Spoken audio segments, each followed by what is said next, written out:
কৰিছো জাস্ট আপোনালোকে ভিডিওটো চাই থাকক এতিয়া এই যেটো হিষ্ট্ৰী এই হিষ্ট্ৰীৰ আমি আৰম্ভণিতে আমি ক'ব লাগিব যে অতি পুৰণি কালত অসমৰ নাম আছিল প্ৰাগজ্যোতিষ অসমৰ একেবাৰে পুৰণি নাম কি আছিল যদি পৰীক্ষাত আহে তেনেহলে ক'ব লাগিব প্ৰাগজ্যোতিষ আৰু প্ৰাগজ্যোতিষৰ ৰাজধানী আছিল প্ৰাগজ্যোতিষপুৰ মনত ৰাখিব পুৰণি নাম আছিল প্ৰাগজ্যোতিষ আৰু ইয়াৰ ৰাজধানী আছিল প্ৰাগজ্যোতিষপুৰ তাৰ পিছত বৰ্তমান গুৱাহাটী মহানগৰখনেই তাহানিৰ প্ৰাগজ্যোতিষপুৰ বৰ্তমান যেটো ঠাইত গুৱাহাটী মহানগৰখন আছে এই ঠাইতে কি আছিল প্ৰাগজ্যোতিষপুৰ আছিল তাৰ পিছৰ পইণ্ট হল প্ৰাগজ্যোতিষপুৰ শব্দৰ অৰ্থ হল এই প্ৰাগজ্যোতিষপুৰ শব্দৰ অৰ্থ কি ইয়াৰ অৰ্থ হল পূব দিশৰ জ্যোতিষ চৰ্চা নগৰ কেনেকৈ প্ৰাগ মানে পূব জ্যোতিষ মানে গ্ৰহ নক্ষত্ৰৰ অৱস্থান সম্পৰ্কে কৰা অধ্যয়ন আৰু পুৰ মানে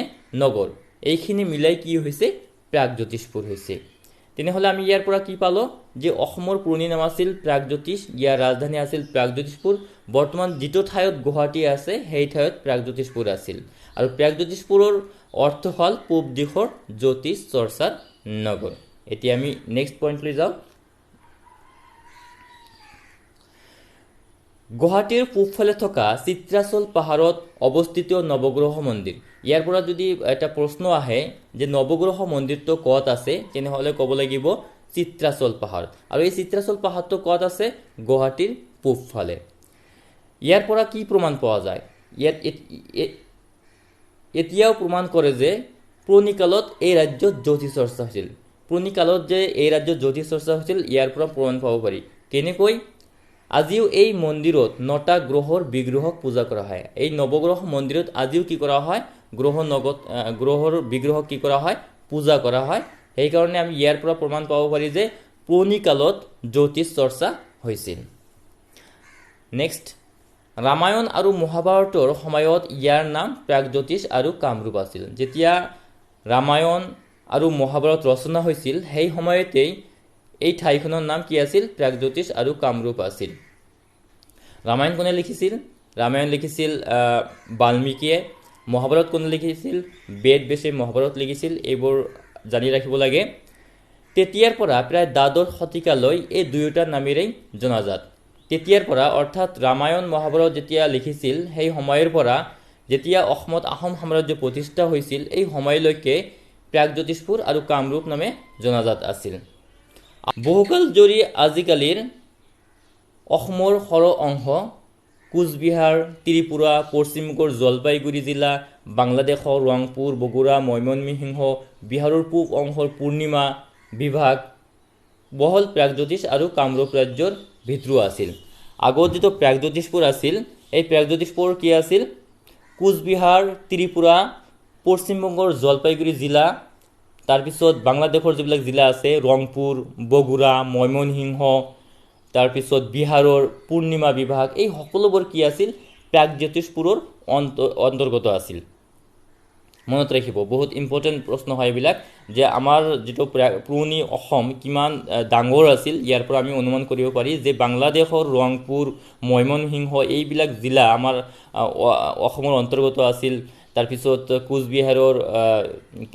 কোচবিহাৰ ত্ৰিপুৰা পশ্চিমবংগৰ জলপাইগুৰি জিলা এই সকলোবোৰ কি আছিল আমাৰ অসমৰ অন্তৰ্গত আছিল সেই সময়ত আমাৰ অসমৰ নাম আছিল প্ৰাগজ্যোতিষ আৰু কামৰূপ নেক্সট আহিছো যোগীতন্ত্ৰ মতে পুৰণি কামৰূপ ৰাজ্য 4টা ভাগত বিভক্ত কৰিছে ভাগ কেইটা হল ৰত্নপীঠ কামপীঠ স্বৰ্ণপীঠ আৰু সৌমাৰপীঠ আমাৰ পুৰণি অসমত কেইটা ভাগত ভাগ কৰিছে যদি প্ৰশ্ন আহে তেনেহলে আমি এই 4টা ভাগ লিখিব লাগিব ৰত্নপীঠ কামপীঠ স্বৰ্ণপীঠ আৰু সৌমাৰপীঠ আমি কেনেকৈ জানিব পাৰি এই যোগীতন্ত্ৰ মতে কোৱাত উল্লেখ আছে যোগীতন্ত্ৰত উল্লেখ আছে যে আমাৰ পুৰণি অসমৰ 4টা ভাগত বিভক্ত আছিল মনত ৰাখিব কেতিয়াবা প্ৰশ্ন আহে নেক্সট প্ৰশ্ন কোচ ৰজাৰ পুত্ৰ অমূৰ্ত ৰাজে প্ৰাগজ্যোতিষ ৰাজ্য প্ৰতিষ্ঠা কৰিছিল যদি প্ৰশ্ন আহে যে প্ৰাগজ্যোতিষ কোনে প্ৰতিষ্ঠা কৰিছিল তেনেহলে ক'ব লাগিব অমূৰ্ত ৰাজে অমূৰ্ত ৰাজ কোন আছিল কোচ ৰজাৰ পুত্ৰ আছিল ইয়াৰ পৰা দুটা প্ৰশ্ন এনেকৈ আহিব পাৰে এতিয়া আমি নেক্সট পইণ্ট লৈ যাও প্ৰাগজ্যোতিষত ৰাজত্ব কৰা দানৱ বংশৰ প্ৰথম ৰজা আছিল মহিৰংগ দানৱ। ইয়াৰ পৰা আৰু এটা প্ৰশ্ন আহিব পাৰে যে প্ৰাগজ্যোতিষৰ প্ৰথম ৰজা কোন আছিল? তেতিয়া ক'ব লাগিব মহিৰংগ দানৱ। তেওঁ দানৱ বংশ প্ৰতিষ্ঠা কৰিছিল। মহিৰংগ দানৱে কি কৰিছিল? দানৱ বংশ প্ৰতিষ্ঠা কৰিছিল আৰু তেওঁৱেই আছিল প্ৰাগজ্যোতিষ ৰাজত্ব কৰা দানৱ বংশৰ প্ৰথম ৰজা। মহিৰংগ দানৱৰ পিছত যিবিলাক ৰজা আহিছিল সেইসকলে কি কয় নিজকে অসুৰ বুলি কৈছিল। ইয়াকেই কোৱা হৈছে ইয়াত। দানৱ বংশৰ একেবাৰে শেষৰ ৰজাজন আছিল ঘটকাসুৰ। দানৱ বংশৰ একেবাৰে শেষৰ ৰজা কোন আছিল? ঘটকাসুৰ। প্ৰশ্ন আহিব পাৰে। নেক্সট আমি আলোচনা কৰিম। নৰকাসুৰে ঘটকাসুৰক হত্যা কৰি ভৌম বংশ প্ৰতিষ্ঠা কৰিছিল। নৰকাসুৰ কি কৰিছিল? নৰকাসুৰে ঘটকাসুৰক বধ কৰি ভৌম বংশ প্ৰতিষ্ঠা কৰিছিল। নৰকাসুৰে কি বংশ প্ৰতিষ্ঠা কৰিছিল? ভৌম বংশ। তেনেহ'লে আমি ইয়াৰ পৰা এইবোৰ জানিলোঁ যে দানৱ বংশৰ প্ৰথম ৰজা আছিল মহিৰংগ দানৱ আৰু একেবাৰে শেষৰ ৰজা আছিল ঘটকাসুৰ। আৰু এই ঘটকাসুৰক হত্যা কৰি নৰকাসুৰে কি কৰিছিল? ভৌম বংশ প্ৰতিষ্ঠা কৰিছিল। তাৰপিছত নেক্সট প্ৰশ্নলৈ আহক। কামাখ্যা মন্দিৰ আৰু মন্দিৰলৈ উঠি যোৱা আলিবাটটো নৰকাসুৰে নিৰ্মাণ কৰিছিল বুলি পণ্ডিতসকলে কয়। প্ৰশ্ন আহিব পাৰে কামাখ্যা মন্দিৰ কোনে বনাইছিল? তেনেহ'লে উত্তৰ হ'ব নৰকাসুৰে। আৰু এই নৰকাসুৰে আৰু কি কৰিছিল? এই মন্দিৰলৈ উঠি যোৱা যিবিলাক আলিবাট আছে সেইবোৰো বনাইছিল বুলি পণ্ডিতসকলে কয়। এতিয়া আমি নেক্সট পইণ্টলৈ আহোঁ। নৰকাসুৰে প্ৰাগজ্যোতিষপুৰত হিন্দু ধৰ্ম প্ৰতিষ্ঠা কৰিছিল। প্ৰাগজ্যোতিষপুৰত হিন্দু ধৰ্ম কোনে প্ৰতিষ্ঠা কৰিছিল বুলি যদি প্ৰশ্নত আহে তেনেহ'লে নৰকাসুৰ ক'ব লাগিব। নৰকাসুৰে কি কৰিছিল? প্ৰাগজ্যোতিষপুৰত হিন্দু ধৰ্ম প্ৰতিষ্ঠা কৰিছিল। নৰকাসুৰক শ্ৰীকৃষ্ণই বধ কৰিছিল। নৰকাসুৰক কোনে বধ কৰিছিল? শ্ৰীকৃষ্ণই বধ কৰিছিল। নৰকাসুৰৰ সেনাপতি মুৰাক শ্ৰীকৃষ্ণই হত্যা কৰিছিল। শ্ৰীকৃষ্ণই কি কৰিছিল? প্ৰথমে নৰকাসুৰক বধ কৰিছিল আৰু তাৰপিছত তেওঁৰ যিটো সেনাপতি আছিল মুৰা, এই মুৰাকো শ্ৰীকৃষ্ণই হত্যা কৰিছিল। সেইকাৰণে শ্ৰীকৃষ্ণক কেতিয়াবা মুৰাৰী বুলিও কোৱা হয়। এতিয়া আমি নেক্সটত আহোঁ। নৰকাসুৰৰ মৃত্যুৰ পাছত তেওঁৰ পুত্ৰ ভগদত্ত প্ৰাগজ্যোতিষৰ ৰজা হয়। নৰকাসুৰৰ পিছত কোনে ৰজা হয়? ভগদত্তই ৰজা হয়। ভগদত্ত কোন আছিল? নৰকাসুৰৰ পুত্ৰ আছিল। ভগদত্তৰ জীয়েক ভানুমতীক কৌৰৱ ৰজা দুৰ্যোধনলৈ বিয়া দিছিল। ভগদত্তৰ এজনী সুন্দৰী জীয়ৰী আছিল। ইয়াক বিয়া দিছিল দুৰ্যোধনলৈ। দুৰ্যোধন কোন আছিল? কৌৰৱৰ ৰজা আছিল। এইবিলাক আমি পিছত আলোচনা কৰিম। তেনেহ'লে আমি ইয়াৰ পৰা কি পালোঁ? ভগদত্তৰ জীয়েকৰ নাম আছিল ভানুমতী আৰু এই ভানুমতীক কৌৰৱ ৰজা দুৰ্যোধনলৈ বিয়া দিছিল। আমি এতিয়া নেক্সট আহোঁ। ভগদত্তৰ জীয়েক ভানুমতীৰ বিয়াৰ সময়ত গুৱাহাটীত থকা দীঘলী পুখুৰীটো খান্দিছিল। গুৱাহাটীত যে দীঘলী পুখুৰী আছে এই দীঘলী পুখুৰীটো সেই সময়ত অৰ্থাৎ ভগদত্তৰ সময়ত খান্দিছিল। কিয় খান্দিছিল? ভানুমতীৰ বিয়াৰ সময়ত এই পুখুৰীটো খান্দিছিল। এতিয়া আমি নেক্সটত আহোঁ। মহাভাৰতত উল্লেখ থকা মতে কুৰুক্ষেত্ৰ যুদ্ধৰ সময়ত প্ৰাগজ্যোতিষপুৰৰ ৰজা আছিল ভগদত্ত। বহুত গুৰুত্বপূৰ্ণ প্ৰশ্ন হয় যে যেতিয়া কুৰুক্ষেত্ৰৰ ৰণ হৈছিল, কৌৰৱ আৰু পাণ্ডুৰ মাজত যিটো ৰণ হৈছিল কুৰুক্ষেত্ৰৰ ৰণ, সেই সময়ত প্ৰাগজ্যোতিষপুৰৰ ৰজা আছিল ভগদত্ত। ভগদত্ত কিন্তু এই যিটো যুদ্ধ আছিল কুৰুক্ষেত্ৰৰ যুদ্ধ তাত অংশগ্ৰহণ কৰিছিল। কিয় অংশগ্ৰহণ কৰিছিল সেইবিলাক পিছত আলোচনা কৰিম। নেক্সট পইণ্টলৈ আহোঁ। ভগদত্তৰ হাতীটোৰ নাম আছিল সুপ্ৰতিকা। ভগদত্তৰ এটা হাতী আছিল। এই হাতীৰ ওপৰত উঠি তেওঁ সকলো সময়তে যুদ্ধ কৰিছিল। এই হাতীটোৰ নাম আছিল সুপ্ৰতিকা। মনত ৰাখিব, সুপ্ৰতিকাত ভগদত্তৰ হাতীটোৰ নাম আছিল। নেক্সট পইণ্টলৈ আহোঁ এতিয়া। কুৰুক্ষেত্ৰ যুদ্ধত প্ৰবল প্ৰতাপেৰে যুদ্ধ কৰি শেষত অৰ্জুনৰ হাতত ভগদত্ত নিহত হৈছিল। ভগদত্তক কোনে মাৰিছিল বুলি যদি প্ৰশ্ন আহে তেনেহ'লে ক'ব লাগিব অৰ্জুনে ভগদত্তক হত্যা কৰিছিল। যুদ্ধৰ সময়ত অৰ্জুনে ভগদত্তক হত্যা কৰিছিল। মনত ৰাখিব। Next point. কুণ্ডিল্য ৰাজ্যৰ আন এটা নাম আছিল বিদৰ্ভ। কুণ্ডিল ৰাজ্য যিটো আছিল যাৰ ৰজা আছিল ভীষ্ম, সেই ৰাজ্যৰ আন এটা কি নাম আছিল? বিদৰ্ভ। এই ৰাজ্যখনৰ ৰাজধানী আছিল কুণ্ডিল নগৰ। কুণ্ডিল নগৰ ইয়াৰ ৰাজধানী আছিল, অৰ্থাৎ বিদৰ্ভৰ ৰাজধানী আছিল কুণ্ডিল নগৰ। আৰু কুণ্ডিল্যৰ আন এটা নাম কি বিদৰ্ভ মনত ৰাখিব এইবোৰ প্ৰশ্ন অকাই পকাই আপোনালোকৰ পৰীক্ষাত দিব পাৰে মই জাস্ট আপোনালোকৰ হিন্টছ দিছোঁ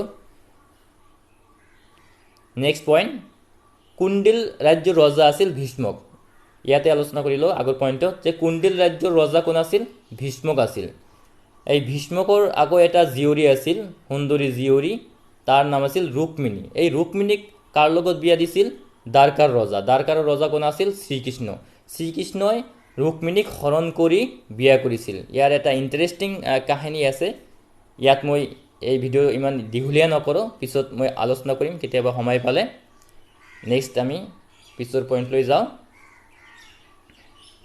শ্ৰীকৃষ্ণ আৰু ৰুক্মিণীৰ বিবাহৰ ঘটনাক লৈ শ্ৰীমন্ত শংকৰদেৱে ৰচনা কৰা নাটকখনৰ নাম আছিল ৰুক্মিণী হৰণ এই ৰুক্মিণী হৰণ যিটো নাটক আছিল আমি আগতে পাইছোঁ যে শ্ৰীমন্ত শংকৰদেৱে এটা নাটক ৰচনা কৰিছিল বহুতো নাটক ৰচনা কৰিছিল তাৰ ভিতৰত ৰুক্মিণী হৰণ এটা নাটক আছিল এই শ্ৰীকৃষ্ণ আৰু ৰুক্মিণীক লৈ এই নাটকখন ৰচনা কৰা হৈছিল আপোনালোকে মনত ৰাখিব শ্ৰীকৃষ্ণৰ লগত ৰুক্মিণীৰ বিয়া হৈছিল ৰুক্মিণী আছিল ভীষ্মকৰ জীয়ৰী ভীষ্মক আছিল কুণ্ডিল ৰাজ্যৰ ৰজা এইবিলাক থুলমূলকৈ মনত ৰাখিব নেক্সট আহিছোঁ আমি কামৰূপৰ ৰজা নৰকাসুৰে আৰু শোণিতপুৰৰ ৰজা বান সমসাময়িক আছিল কামৰূপৰ যেতিয়া ৰজা আছিল নৰকাসুৰ সেই সময়ত শোণিতপুৰৰ ৰজা কোন আছিল বান বা বানাসুৰ